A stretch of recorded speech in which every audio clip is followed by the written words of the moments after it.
nekako spontano taj sindrom potiskivanja, početi od taj menstrualni ciklus, mislim da je spontano nešto što se protkajava i sledi u same prihvatanje seksualnosti žene.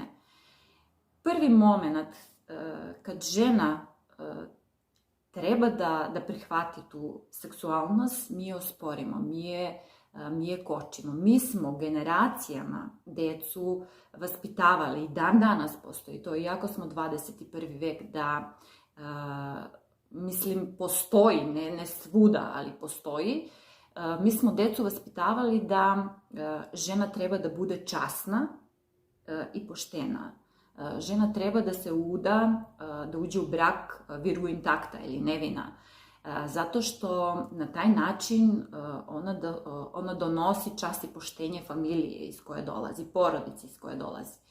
Međutim, zaboravili smo da nekako se vremena menjaju, generacije se menjaju, vaspitanja se menjaju, sve se menja, samo mi ostajemo zarobljeni u jedan prostor i u jedno vreme u kojem su naše babe odrastale, a samim tim mi dovodimo žensku decu u jedan drugi način razmišljanja, da ako to urade, to je nešto što je nemoralno, neprihvatljivo, da ako to urade nisu dostojna, nisu časna, nisu poštena. I to je jedna iskrivljena realnost.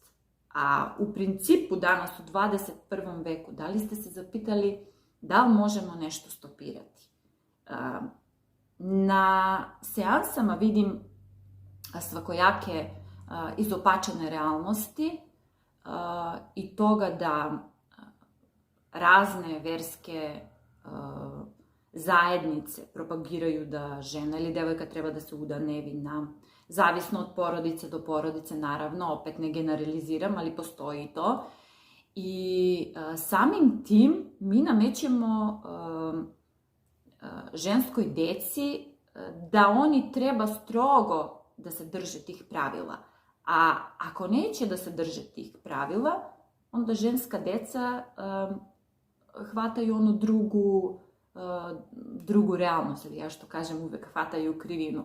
Danas se dešava da na psihoterapiji vidim devojke koje dolaze i kaže da oni moraju da se udaju nevini i da ne smeju da izgube nevinost, ali oni umeđu vremenu imaju analan seks. Pritom